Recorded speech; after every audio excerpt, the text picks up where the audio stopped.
Oh yeah, we all love a great Super Bowl feast. But there's a problem with all of them. You gotta make like 50 different recipes and it's a bunch of little small things, this, that. What needs to be hot, what's gonna come out cold, blah, blah, blah. And you just wanna enjoy the party.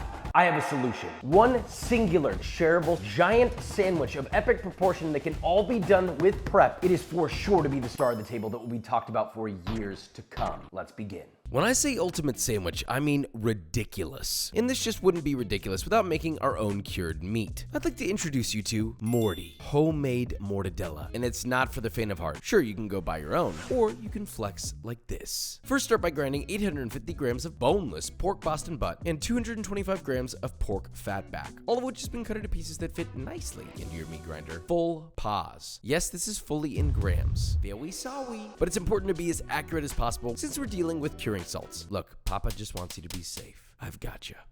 Anyway, run this through your grinder, which you can use something like this or a stand mixer attachment. Either way, you'll need to grind this once, all the way through, and then one more time to get it as fine as possible. Add that bad boy to a bowl, then to that mixture, you'll add 27 grams of kosher salt and 2.5 grams of Instacure #1. Link in the description for all the stuff that I'm using. Mix that together thoroughly, cover with plastic wrap, and leave in the fridge to cure overnight. The next day, get yourself 225 grams of additional pork fat back, cut that into half-inch cubes, place into a large metal sieve, and pour boiling water over it for about 20 seconds and let that cool completely. Now, please, a moment for our newest addition to the kitchen, Papa's Roboku.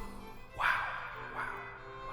Let's be honest, it's truly a restaurant industry achievement to buy one of these bad boys. Finally. That being said, you can use a regular food processor. You may just have to do this part in batches. So anyway, add your meat to a food processor, process that for about 1 minute, then add 125 grams of ice, more specifically the type of ice, you'd get from like Sonic, that crushed stuff. Whole cubes will eviscerate your food processor. Now, during this entire process, you need to keep your mixture under 51 degrees Fahrenheit or you'll break the emulsion, which is no good. Now, keep processing until you start to get a really nice homogeneous paste, about 3 minutes or so. Add the remainder of your ice, followed by 3 grams of coriander powder, 7 cloves of garlic grated, 5 grams of smoked paprika, 5 grams of fennel powder, and a quarter teaspoon or 0.25 grams of sodium erythorbate. Again, all of these things you can get on Amazon, link in the description for what I used. Blitz it all together for another minute or two, and look at that, a very pink paste. It looks like the stuff with the chicken nuggets you made at McDonald's. Look, this is a special thing. It's one of the greatest and most OG deli meats of all time. Give it the respect it deserves. Now add your paste to a bowl, set over an ice bath to keep it chilled. Remember, keep this under 51 degrees Fahrenheit. From there, you'll add blanched pork fatback cubes, 5 grams of Telecherry peppercorns whole, and of course, 60 grams of raw pistachios. Fold together until evenly incorporated. Place into a sausage stuffer. Soak in 85mm collagen casing for 2 to 3 minutes, and well, pop that casing on, fill her up until nice and doitly. Wind it up so you get a very taut and thick mortadella. Tie the other end with a kitchen twine as tightly as you can to make sure no water can get in there. Look, I can be a little neurotic, so I like to tightly wrap it in plastic wrap for that extra water leakage insurance. It's free insurance. Well, sort of. Tie off those ends as well, and then just drop that into a sous vide bath set to 140 Fahrenheit for 3 hours and 15 minutes. Then immediately remove it and pop into an ice bath until chilled. Morty, our son.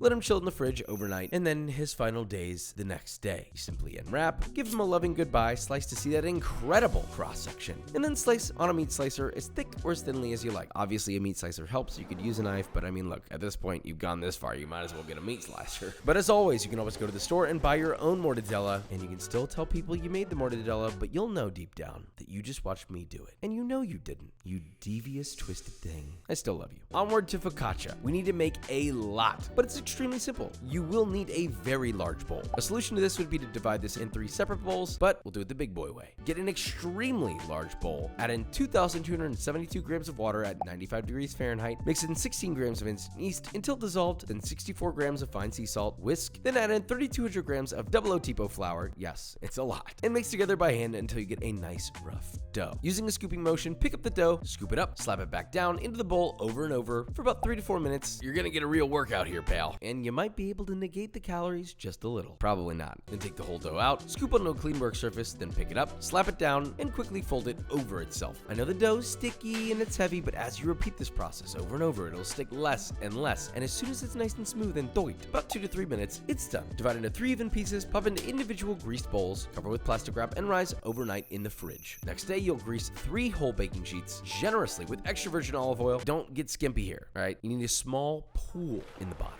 I want that crispy bottom. Now plop 1 bowl of dough into each baking sheet, gently stretch it out as far as it'll go to fill the pan as best as possible, cover with plastic wrap, and proof at room temperature for 3 hours. Now while that's proofing, we can make all of our other stuff. First off, guanciale remoulade.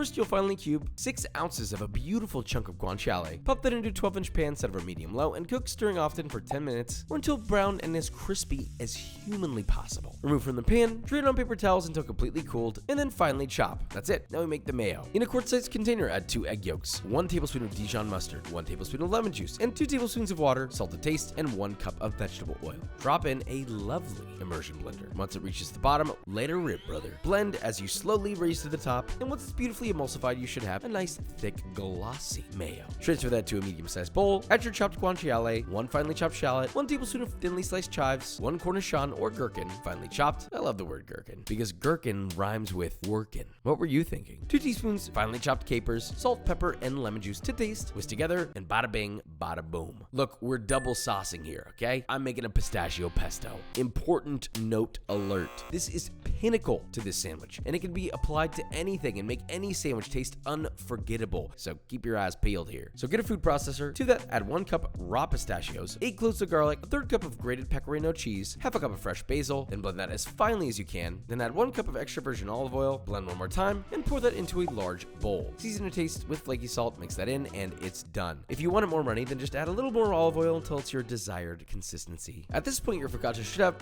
maybe around an hour or so, probably more. Go ahead and preheat your oven to its maximum temperature, around 475 to 500 degrees Fahrenheit. Once your focaccia is done, working with 1 to 2 sheets at a time, carefully remove its plastic jacket. Generously drizzle with extra virgin olive oil, grease up your paws, and dimple the whole thing with your fingertips, all over the focaccia. Then at that point, hit it with any seasonings you want, such as tar, maybe a little bit of flaky salt too, and pop into your oven for about 25 minutes or until cooked through and golden brown. Remove and repeat with all of your trays. Then allow those bad boys to cool for 5 minutes on their tray, and then transfer to a wire rack to cool completely. You gotta keep those bottoms crisp. And now, for probably one of the greatest sandwich assemblies this channel has ever seen, and I'm so happy to have you here to watch it. Thank you for joining us. Don't forget to subscribe. First off, you need to carefully cut about 1/3 of an inch off the top of every single sheet pan focaccia. I know it seems counterintuitive, but look, we need them flat if we're gonna make this sandwich stand tall. Just eat the trimmings. Dip them in some pesto. Now, for layer 1, first off, focaccia. Add 1/4 of your remoulade, spread it evenly. Follow that with 1/2 of your mortadella. Then follow that with 4 to 5 balls of burrata that have been torn or snipped with scissors into manageable little pieces. Arrange your burrata in whatever way makes you sing. You're the burrata Bob Ross. Now generously spread your pistachio pesto onto each and every little creamy delight of burrata. Then for the next layer, multiple slices of salami to cover the entire focaccia. You're gonna need around 2 pounds of Genoa salami for this whole thing, so yeah, 1 pound on just this part. Next, a 1/2 pound of sliced provolone, spread evenly across. And finally, a nice layer of very thinly sliced iceberg lettuce, which is literally just 1 whole head of iceberg, thinly sliced, and optionally tossed with the zest of 1 lemon for that sweet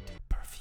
Now, get another focaccia sheet, and this time, hit one side with 1/4 of your remoulade, top your stacked focaccia, remoulade side down, and then on top of that next focaccia piece, add another 1/4 of your remoulade, and guess what, pal? You're gonna do that stacking process all over again. The other half of your morty, another 4 to 5 balls of torn burrata, your pistachio pesto, the other pound of your salami, the other 1/2 pound of your provolone, the other half of your iceberg, and please, cue the opera music. Your remaining remoulade on your last focaccia sheet, and crown your king of all Super Bowl sandwiches.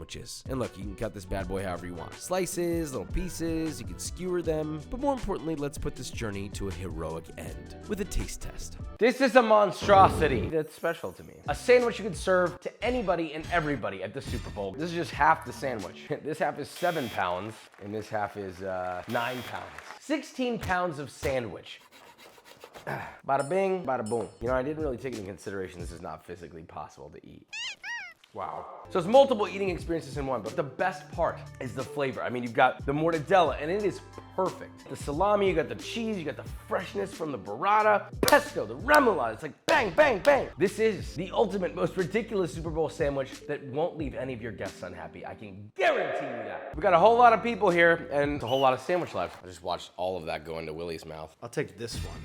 Nice. It's so good and flavorful. You guys are creamed up over here. It's like the best club sandwich I've ever eaten. It's not a club sandwich, but I'll take it. You might be left with a lot of sandwich after this Super Bowl, but the one thing that you'll never regret is making this sandwich and B-roll.